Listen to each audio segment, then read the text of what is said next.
Вие сте со вестите на Канал 8. Добар ден. Најавениот штрајк на просветните работници, организиран од Синдикатот за образование, наука и култура, според директорите на кочанските училишта, не се реализираше. Контра изјавите на претседателите на СОНК дека штрајкот е подражан. Според регионалниот претседател на СОНК во Кочани и Виница, во штрајк се само претседателите на синдикалните организации во училиштата. Најавениот штрајк на СОНК за покачување на платите на просветните работници и укинување на казните од екстерно во Кочани и Виница не беше поддржан од повеќето наставници и професори во училиштата. Според директорите на кочанските и виничките средни и основни училишта, наставата во второто полугодие се одвива редовно и без било какви одложувања. Во средното општинско училиште Гошево Кентие второто полугодие започна како што беше планирано во текот на денешниот ден. Ќе искористам можноста на сите ученици и вработени да ја посакам успешен старт на новото полугодие. Сите вработени утрово беа на работа, како во првото, така и во втората смена. Сите ученици се присутни во училиштето. Неаме најава ниту доставено барање за одржување на штрајк од страна на СОНК, така да планираме наставата во наредните денови да се одвива нормално според зацртаното. Основното училиште Малина Попиванова денес учениците и наставниот кадар, односно сите вработени, се појавија на работните места, односно во ученичките клупи. Училиштето работи тековно, односно во целост ги исполнува законските надлежности, односно исполнување на 180 наставни денови кои се предвидени со Законот за основно образование. Би сакал да истакнам дека синдикалната организација во ово училиште на 24 август 2014 година во присуството на представникот од синдикатот, односно од СОНК, одржа состанок, ги разгледа предвидените барања на СОНК кои штрајкот се нагласуваше дека ќе почне од 1 септември и донесена е едногласна одлука од синдикалната организација во основното училиште Малина Попиванова дека не ги поддржува тие барања, односно не го поддржува штрајкот како облик за постигнување на некои решавање на некои проблеми кои СОНК мисли дека ги има во образованието. Најавениот штрајк од страна на СОНК за денеска не е прифатен од ниту еден наставник и од оделенскиот предмет на настава во нашето училиште, ниту од претседателката на синдикатот во нашето училиште Јулијана Николовска, така да во прва смена наставата си течеше редовно, така продолжуваме и во втората смена. Наспроти тврдењата на директорите на кочанските училишта дека штрајк нема, претседателот на СОНК на ниво на Македонија вели дека 70% од наставниците не се на настава и почетокот на штрајкот е успешен. Некаде во 70% од нашето членство е во генерален штрајк. Тоа е задоволителна бројка во однос на притисоците што нашите членови ги има и во однос на тоа што прв ден од штрајкот. Ние се надеваме дека во текот на утрешниот ден и тие што денеска по разни основи не беа во штрајк, дека утре ќе се приклучат на штрајкот. Колегите кои што беа во штрајк воопште не беа на настава, него беа во историја, договорено со директорот, дали во наставнички канцелари или училите, и тука се изгубаа. Тоа значи дека настава всушност и немаше, бидејќи децата добро и тие што дојдоа видаа дека нема наставници се вратија назад. Претседателот на регионалниот одбор на СОНК за Кочани и Виница Тоше Геров за Канал 8 истакна дека претседателите на синдикалните организации во кочанските и виничките училишта и штрајкувачките одбори на прв. По затворањето на амбулантата во Облешево, жителите се мачат со обезбедување примарна здравствена заштита. Не знаат до кога ќе трае таквата состојба, но бараат со проблемот да се позанимаваат и одговорните во Министерството за здравство. Откако останаа без матичниот лекар, облешевци се во недоумица како да се снајдат со обезбедувањето примарна здравствена заштита. Амбулантата веќе е затворена, па за најмал здравствен проблем или за да добијат рецепт со препишан лек, мора да одат кај други лекари. Свесни се дека решението не може да биде парцијално и според моменталните потреби. Така како што сега стојат работите, пациентите се соочуваат со ненавремена здравствена заштита, дополнителни трошоци и губење време. Сега уште не се народ одлучил кој да ќе иде. Тражат доктор. Ако дојде, ќе работи, ако нема, кочен. Ќе го луваме ние со лекари, се сме на патерици, така речено, штапове. И не можеме. И сега се чудиме, нема никъде лекари. Одека да најдеме? Одеме Чешином, одеме Кочани, одеме... 1500 динара ми взимал Чешином само рецепт. Да напишеш да идеш на друг лекар. Една рецепка да напишеш да прегледа 1500 динара ти вземе на приватно. Срамота тоа веројатно. Ќе чекам уште 15 дена, ако нема лекар, ќе се пишеме под Кочани. Со оглед што не се единствената рурална населба во регионот што остана без амбуланта, Облешевци бараат со проблемот да се позанимаваат и одговорните во ресорното министерство. Ние сме над 8000 становници у општината, околу 6000 согласачи и на крај ово е сериозна работа. Нека биде поздравен и ви поздравите го министерот, нека се земат мерки преку Скопје. Расте револтот меѓу жителите на Облешево што останаа без амбуланта. Тоа го потврдуваат и од блиската стоматолошка ординација, каде пациентите бараат помош. Мора подхитно амбуланта да се отвори тука. Знаеш каков е револто на луѓето сега? Доаѓаат се закануваат дека ќе скршат вратата, сакат си ги картоните за еден хроничен болесник. Знаете ли, диде сега кај друг да се презапише колку треба тортура да се еден доктор не ја знае неговата историја. Вака друго е со картонот, ќе се отиде ќе се запишат. Луѓето се најмалку виновни, они страдаат. Амбулантата во Облешево престана со работа откако матичниот лекар замина на специјализација во Скопје. Во меѓувреме, друг доктор не сака да ја преземе дејноста, па жителите се без досегашниот матичен лекар. Дали Министерството за здравство ќе направи интервенција за повторно отворање на амбулантата, како во случајот со аптеките во руралните места, доправо ќе се види. До тогаш пациентите ќе патуваат до амбулантите во соседните градови и за здравствена заштита ќе го плаќаат полниот износ на чинење. Од 15.600 осигуреници во Виница, 249 се уште не аплицирале за електронска здравствена картичка. Од подрачната единица на Фондот за здравствено осигурување апелираат обврската да се исполни што побрзо.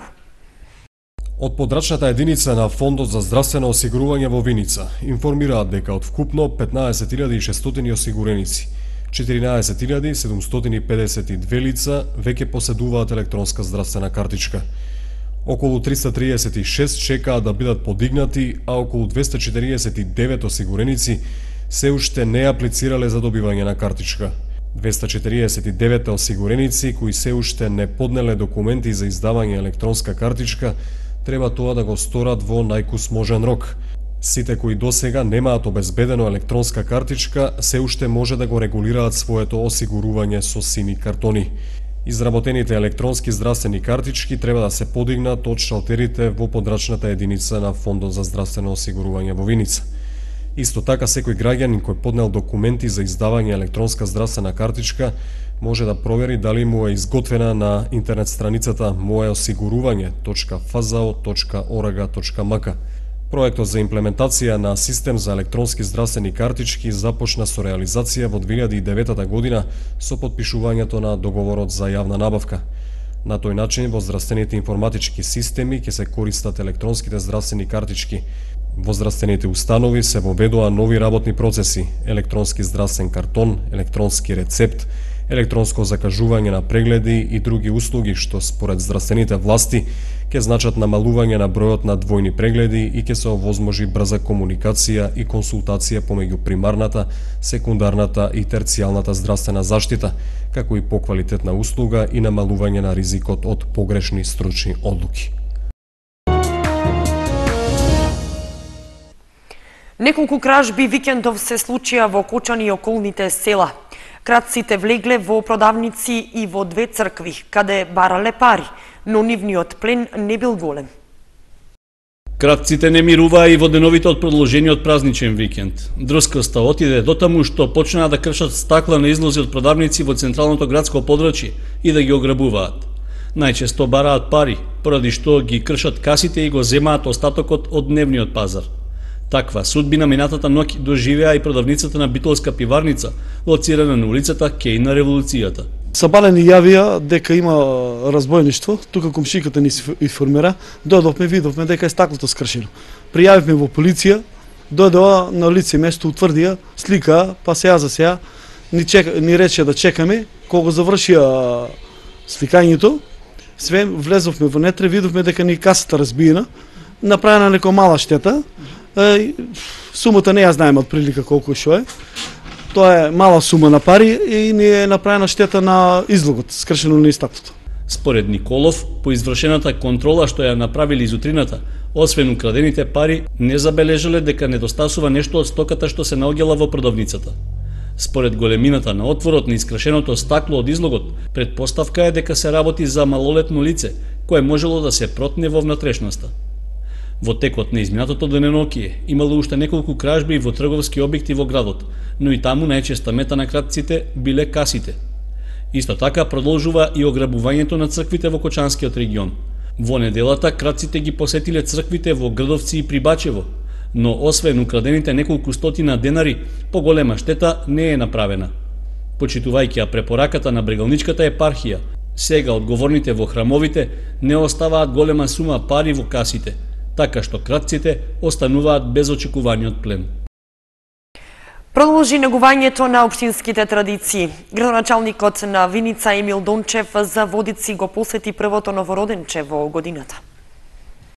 Градоначалникот на Виница Емил Дончев ја продолжи восстановената традиција и на големиот христијански празник Водици го посети првото новороденче во Виница во новата година. Божица се роди на 3 јануари и воедно беше првото новороденче во Кочанската болница, каде беше извршено породувањето. Бебето се роди со тежина од 3 кг и 800 грама, а по желба на родителите го доби името Божица. Пошто беше Божи и затоа највеќе. Градоначалникот Дончев при поседата на првото новородено бебе додели скромна општинска награда во парична вредност од 5000 денари, како и пакет производи. Општина Виница, како и секоја година, традиционално поклонува 5000 денари ваучер и пакет производи за новороденото бебе, да му посакаме здравиот живот на него и на неговата фамилија и што побрзо да има и трета рожба во оваа фамилија. Сепак статистиката не е охрабрувачка. Наталитетот во Виница бележи опаѓање. Последните 3 години бројките на новородени деца континуирано одат во надолна линија. И Виница ја започна постапката за формирање на младински општински совет. За таа цел е распишан оглас за избор на кандидати. Локалниот младински совет на општина Виница е советодавно тело на советот на општината, основано со цел младите активно да се вклучат во јавниот живот на општината. Во локалниот младински совет можат да бидат бирани млади со постојано место на живење на територијата на општина Виница на возраст од 15 до 30 години. Советот ќе брои 5 членови, од своите редови избира председател и заменик председател. Членовите на локалниот младински совет на општина Виница се бираат со мандат од 2 години. Право на предлагање на кандидати на членови во локалниот младински совет имаат невладини организации и здруженија на млади, ученички совети, студентски совети и други регистрирани облици на организирање на младите. Пријавата мора да биде подпишана и заверена од страна на овластено лице на институцијата која го предлага членот. Рокот за поднесување на предлози за кандидат на членови на локалниот младински совет на општина Виница е 5 дена од објавувањето. Предлозите за кандидати треба да содржат назнака предлог кандидат за избор на членови на локалниот младински совет на општина Виница и се доставуваат на адреса општина Виница, Комисија за мандатни прашања, избори и именувања, улица Белкамен, број 13. Јавниот повик ќе биде објавен на веб страницата на општина Виница и на огласната табла на општината.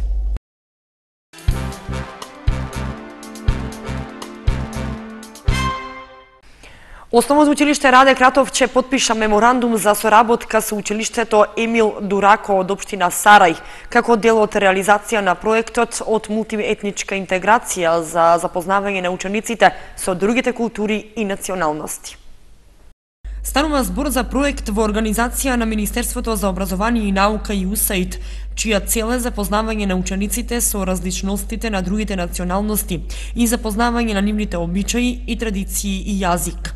Дел од наставниците во училиштето Раде Кратовче и директорката Манева беа на обука преку која се бараше партнер училиште од другојазично подрачје.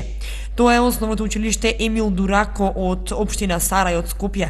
По осварената средба меѓу двете училишта директорите се договорија за понатамошна соработка. Целта на проектот е запознавање на ученици од друга вероисповед, со друго јазично подрачје, Така што проектот има доста активности во текот на целата учебна година. Јас реков дека првата ја почнавме, што е доста успешно, значи го направивме првиот чекор, имаме план и за наредните до крајот на учебната година. Втората наша активност е да ги повикаме како наши гости, но и со нивно учество на нашиот патронен празник, а наредната активност па што тие планираат да бидеме нивни гости на нивниот патронен празник.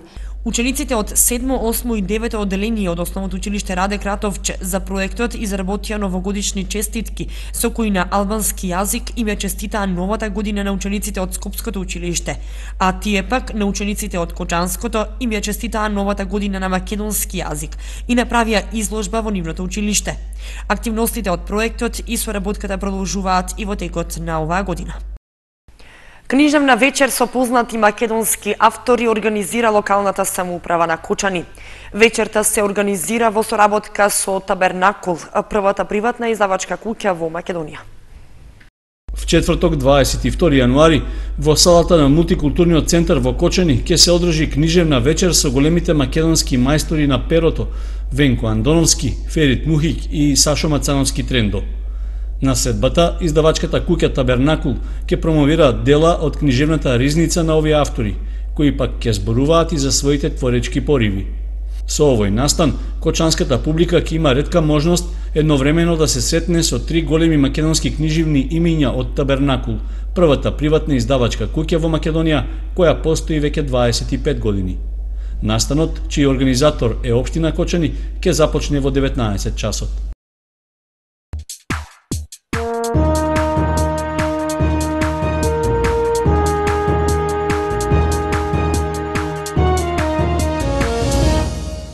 Проследете ја спортската информација. Неделава почнуваат подготовките на градскиот фудбалски клуб Осогово за предстојната пролетна полусезона во третата фудбалска лига Исток.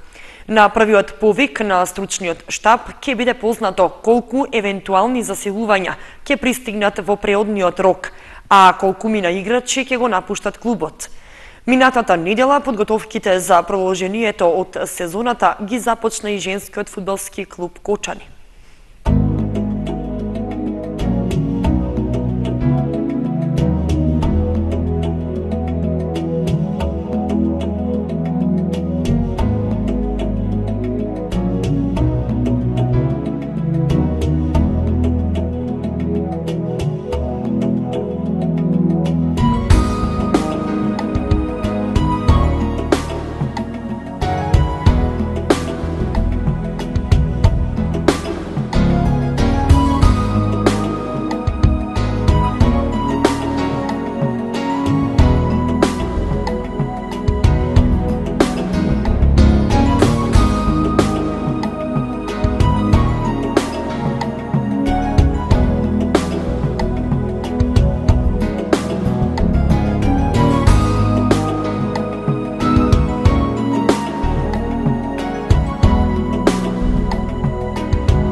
Временската прогноза беше последната информација во вестите на Канал 8. Имајте убава вечер. Довидување.